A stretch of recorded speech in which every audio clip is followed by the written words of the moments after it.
arriveranno in massa.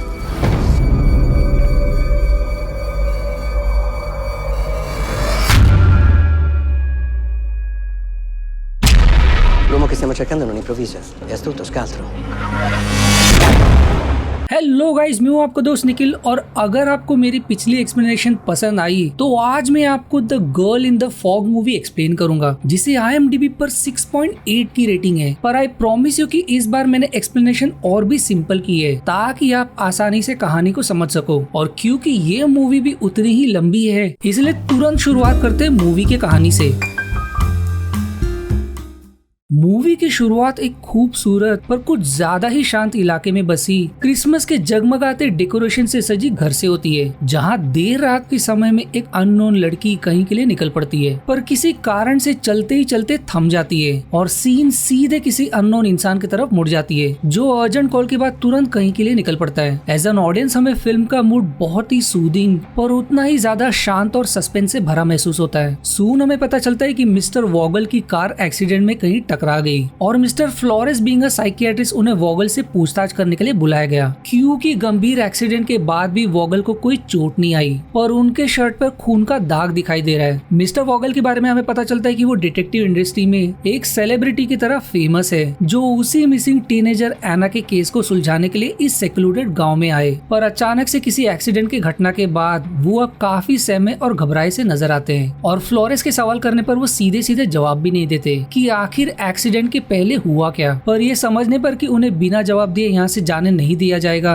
वो finally अपनी पूरी घटना कहानी में नरेट करते हैं और मूवी उनके पीछे के समय की तरफ मुड़ जाती है, जो केस के पहले दिन जब नाश्ता के लिए किसी टाउन रेस्टोरेंट में थमते हैं। रेस्टोरेंट के ओनर से पता चलता है कि इस गाँव में मुश्किल से कुछ ही लोग बसे हैं और ये गाँव इतने रिमोट माउंटेन्स में बसा होने के कारण हार्डली यहाँ कोई भटक कर भी आता है। यहाँ के लोग कट्टर भगवान को मानने वाले, डिसिप्लिन और शांत में रहने में विश्वास करते हैं। वहीं वॉगल नेचर में काफी स्ट्रिक्ट और अपने सेलिब्रिटी स्टेटस के कारण उनमें कुछ ज्यादा ही एटीट्यूड होता है, जो उनके सबऑर्डिनेट्स को साफ समझ जाता है जब इस केस के पीछे वो उनकी क्रिसमस हॉलिडे को भी कैंसिल कर देते हैं। पर उनकी एक सबऑर्डिनेट को उनका काम का स्टाइल समझ नहीं आता कि आखिर एक छोटे से केस के लिए उन्हें इतनी बड़ी बिल्डिंग की क्या जरूरत है। पर वॉगल कोई जवाब नहीं देते और हमें इस पजल का दरअसल कुछ देर बाद में रिवील होगा। गैस स्टेशन पर एक CCTV और गाँव में एंटर या एग्जिट करने का एकमात्र रास्ता का पता चलने पर वो सीधे मिसिंग टीनेजर के पेरेंट्स से मिलते हैं, जिनके ऊपर जैसे पहाड़ टूट गया होता है, क्योंकि एना उनकी एकलौती बेटी थी, जो स्वभाव में एकदम शांत, अपने पेरेंट्स की तरह एकदम धार्मिक और आज्ञाकारी बेटी थी, जो अपने छोटे छोटे खुशी जैसे कैट्स और अपनों के लिए ब्रेसलेट बनाने में ही उसे खुशी मिलती थी।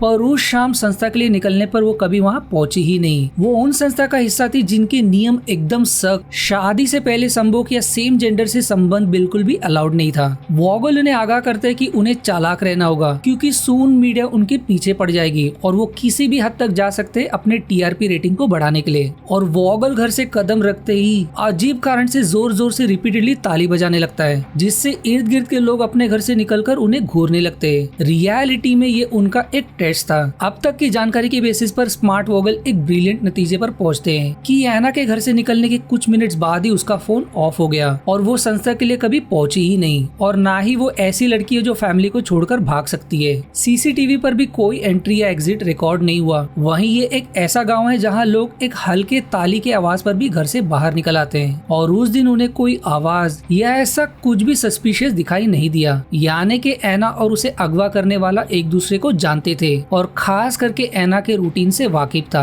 अब कुछ दिन बीत जाते और वॉगल को कुछ ठोस सबूत नहीं मिलता, जिसका कारण वो वॉगल और उनकी लिमिटेड टीम और इंफ्रास्ट्रक्चर पर मर देता है। पर केस छोटा होने के कारण वो सीनियर से और मदद की उम्मीद नहीं कर सकता। पर तभी स्मार्ट वॉगल के दिमाग में एक चतुर आइडिया सूझता है। वो तुरंत ऑफिसर्स को व्हाइट पोशाक में गांव के एक रैंडम लोकेशन की छानबीन पर लगा देते हैं और बेवकूफ मीडिया उन्हें सच में फॉरेंसिक ऑफिशियल समझकर ये केस पूरे मीडिया में आग की तरह फैल जाती है। और मीडिया अटेंशन के कारण उनका छोटा ऑफिस देखते ही देखते स्पेशलिस्ट और टेक्निकल टीम से इक्विप लैब में बदल जाती है, जैसा वॉगल ने प्लान किया था। और अब हमें उनके एक डार्क साइड के बारे में पता चलता है। दरअसल ईगोइस्टिक वॉगल का style of tracking down criminal forensic evidences या डीएनए पर नहीं, बल्कि वो अपने सिक्स सेंस पर भरोसा करते हैं। अपने स्ट्रैटेजी के अनुसार वो पहले तो केस को मीडिया में हद से ज्यादा पब्लिसाइज करते हैं। एक बार जब सभी तरफ न्यूज छा जाता है, तब धीरे धीरे मीडिया के प्रेशर में क्रिमिनल खुद कोई गलती कर बैठता है, और अगर क्रिमिनल वॉगल के नजर में आ गया, तब वो कानून को मीडिया और जनता के प्रेशर में क्रिमिनल को बिना सबूत के सजा दिलाने पर मजबूर कर देते हैं। इसीलिए इतना सब लैब सेटअप होने के बावजूद वो एविडेंस पर नहीं, बल्कि उन्हें टीआरपी रेटिंग की पड़ी थी कि अब उनका न्यूज हर चैनल का हेडलाइन बन गया है। एना के डैड का उसका डायरी शेयर करने पर भी वो इंटरेस्ट नहीं दिखाते, क्योंकि डायरी में सब अच्छा लिखा होने के कारण उन्हें शक होने लगता है कि ये सही डायरी भी है कि नहीं, वरना कोई भी अपने पेरेंट्स की नजरों के सामने डायरी कैसे रखेगा। असली डायरी अब भी कहीं गायब है। इसलिए किडनैपर पर और भी प्रेशर बनाने के लिए वो सीक्रेटली रात के अंधेरे में स्टेला नाम के जर्नलिस्ट से एक सौदा करता है कि वो सिर्फ उससे खास जानकारी शेयर करेगा उसकी चाट मसाला न्यूज के लिए, पर इन रिटर्न उसे छोटे मोटे झूठ फैलाना होगा। जर्नलिस्ट के लिए ये तो एक अच्छा सौदा होता है, इसलिए उसके कहने पर एक झूठा न्यूज फैलाती है कि किसी ने एना के घर के सामने श्रद्धांजलि में एक कैट का डॉल रख गया, और मीडिया में यह खबर फैलते ही दूर दूर से लोग उसके घर के सामने श्रद्धांजलि देने उमड़ पड़ते हैं, और वॉगल का प्लान कामयाब होते नजर आता है, क्योंकि कोई अननोन इस घटना को रिकॉर्ड कर रहा होता है, और जो डॉल छोड़ने का खबर फैला था वो ही चुपके से गायब कर लेता है। ऑफिसर्स की नजर उस पर पड़ जाती है, पर काफी मीडिया होने के कारण वो अभी के लिए उसका पीछा करने का तय करते हैं। पर अगले दिन ऑफिसर्स की सीनियर वॉगल के टैक्टिक से भड़क जाती है, क्योंकि अब न्यूज मीडिया में पुलिस पर कीचड़ उछाला जा रहा है कि आखिर वो चुप क्यों बैठे हैं, सभी के घर में छापा क्यों नहीं मार रहे किडनैपर को ट्रैक डाउन करने के लिए। पर वो ऐसा नहीं कर सकती, क्योंकि वो बचपन से गाँव वालों को जानती है। पर वॉगल उसे चुप करा देता है, क्योंकि वो मानने लगता है कि दोषी जरूर इस टाउन से बिलोंग करता है, और दोनों भी एक दूसरे को अच्छे से जानते थे, वरना यह मुमकिन ही नहीं है कि वो गांव से ही गायब हो जाए बिना शोर किए। और उन्हें यकीन है कि अब वो जिंदा भी नहीं है, इसलिए अगर उन्होंने सबसे पहले दोषी को नहीं पकड़ा, वहीं अगर उन्हें उसकी लाश पहले मिली, तो पूरा मीडिया में आग लग जाएगा और जनता इस सदमे को सहन नहीं पाएगी। इसलिए किसी भी हालत में उन्हें दोषी को ढूंढ निकालना होगा, फिर चाहे उन्हें किसी भी हद तक जाना क्यों ना पड़े। जो समझने पर वो भी तैयार हो जाती है। अब दिन ढल जाता है और टीवी पर चल रहे एक एटॉर्नी के इंटरव्यू से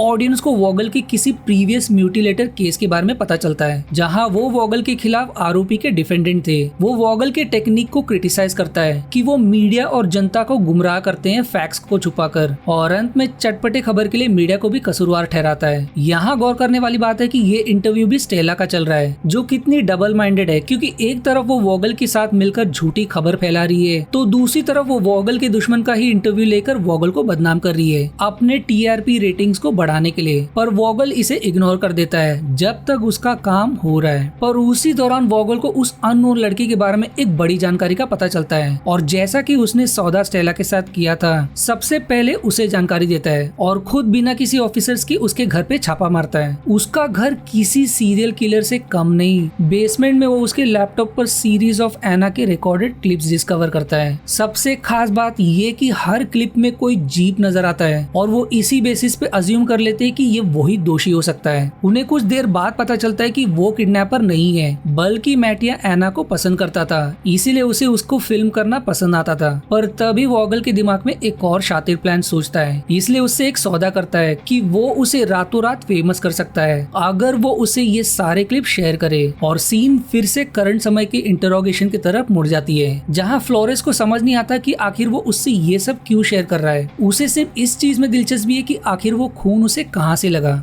फिर तभी एक बर्ड विंडो से टकराकर मारा जाता है। फ्लोरेस बताते हैं कि ये आम बात है, क्योंकि यहाँ थिक फॉग के कारण बर्ड्स देख नहीं पाते। और वॉगल अपनी कहानी कंटिन्यू करते हुए कहानी का रुख अब अनजान कारण से प्रोफेसर मार्टिनी की तरफ मुड़ जाती है, जो सेम कॉलेज में पढ़ाते हैं जहाँ मैटिया भी पढ़ता है। क्लास एंड करने पर उनसे एक स्टूडेंट एक्टिंग सिखाने के लिए क्लासेस रिक्वेस्ट करती है, जो काफी रिक्वेस्ट के बाद मान जाते हैं। इसीलिए वो उनसे अपना फोन नंबर शेयर करती है जब भी वो फ्री हो। पर जब वो निकल रहा होता है, तब हमें वही जीप नजर आती है जिसके पीछे पूरी मीडिया और वॉगल लगा है, और ये और किसी का नहीं बल्कि प्रोफेसर मार्टिनी का ही है। मार्टिनी स्वभाव में बिल्कुल जेंटल और शांत। उनका बैकग्राउंड ऐसा है कि वो अपने फैमिली के साथ कुछ महीने पहले ही यहाँ मूव हुए। उसकी वाइफ जो लॉ के बिजनेस में थी, मार्टिनी के रिक्वेस्ट पर मूव होने के कारण अब वो अनएम्प्लॉयड है, इसीलिए घर का पूरा भार उस पर पड़ गया और उनके फैमिली को रोज पैसों की किल्लत से गुजरना पड़ता है। पर ट्रैकिंग में शौकीन मार्टिनी अगले दिन हाइकिंग के लिए निकल पड़ता है, और सीन अजीब कारण से वॉगल वॉगल के उस बोर्ड की तरफ जूम करते हुए ऑडियंस को दिखाया जाता है, जिसका कारण हमें दिन ढलने पर पता चलता है, जब देर रात घर लौटने पर टीवी न्यूज में एना के मिसिंग की खबर मीडिया में फैल जाती है। यानी कि अब तक मार्टिनी की कहानी वॉगल के इस गांव के अराइव होने के और भी पीछे का था, और आज ही के दिन एना गायब हुई थी, जो संयोग से मार्टिनी के कॉलेज में पढ़ती थी, और अगले दिन उसी स्टूडेंट को एक्टिंग के लिए घर पर आने का इनवाइट भेजकर उसने अपने ही पैरों पर कुल्हाड़ी मार ली होती है, क्योंकि अगले दिन एक शॉपकीपर उसकी जीप को नोटिस कर लेती है, और मार्टिनी को न्यूज से सेम जीप का पता चलने पर वो डर के मारे भागना ही सही समझता है। लकीली वो बिना नजर आए घर तक पहुंच तो जाता है, पर मीडिया में उसकी खबर कोरोना वायरस की तरह फैल जाती है। वो तुरंत ऑफिसर्स को रिपोर्ट करता है कि उसका नाम फॉल्सली इसमें घसीटा जा रहा है, पर ऑफिसर्स उसे एक बड़ा शॉक देते हैं कि उन्हें पहले से इसके बारे में पता है, पर वो कुछ नहीं कर सकते और उसे अपने बचाव के लिए लॉयर हायर करना पड़ेगा, सिंस किसी ने अनजाने में जीप की खबर मीडिया में लीक कर दी।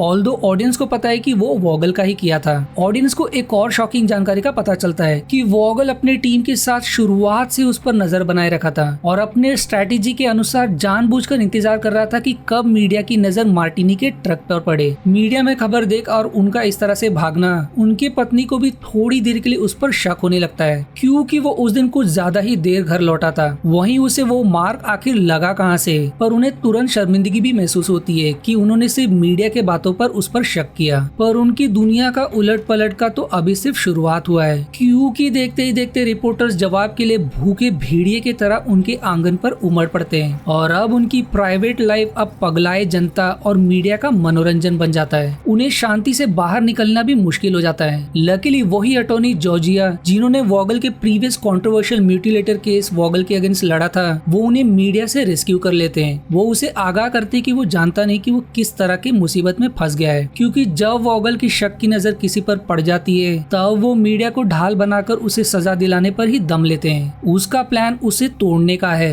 जब तक वो खुद ट्रॉमा से हार मानकर कबूल न कर ले। उसे ये तक भूल जाना होगा कि वो निर्दोष है, क्योंकि वॉगल या मीडिया अब उसे छोड़ेंगे नहीं। इसीलिए अपने बचाव के लिए उसे उसके जैसे लॉयर की जरूरत पड़ेगी जो रियलिटी में सस्ता नहीं रहेगा। मार्टिनी पहले ही कर्ज में डूबा, आखिर वो कैसे उसे अफोर्ड कर सकेगा? वहीं उसके पास और कोई चारा भी नहीं है। ऊपर से उसे और तोड़ने के लिए ऑफिसर्स घर की तलाशी और उसके घर पर ही उसका डीएनए सैंपल कलेक्ट करने के लिए दस्तक देते हैं। उसके जीप तक को जब्त कर लिया जाता है, पर जीप से उन्हें कैट के हेयर के अलावा और कुछ हाथ नहीं लगता। पर अब वॉगल को लगने लगता है कि मार्टिनी ने जरूर कैट से एना को लूर किया होगा अपने ट्रैप में। पर चाहे मीडिया कुछ भी सोचे, उसकी पत्नी उसका साथ नहीं छोड़ती और लॉयर अफोर्ड करने के लिए कुछ महीने रेंट स्किप करना और अपने पेरेंट्स से मदद लेने का फैसला करती है। वहीं अगले दिन वॉगल को किसी अननोन नंबर से मार्टिनी का बेगुनाह होने का मैसेज मिलता है, पर वो उसे मीडिया का कोई खेल समझकर इग्नोर कर देता है। उसी दिन उसी अटॉर्नी को हायर करने के बाद वो मार्टिनी से वॉगल के प्रीवियस केस की एक शॉकिंग जानकारी शेयर करता है, और ये एपिसोड यहीं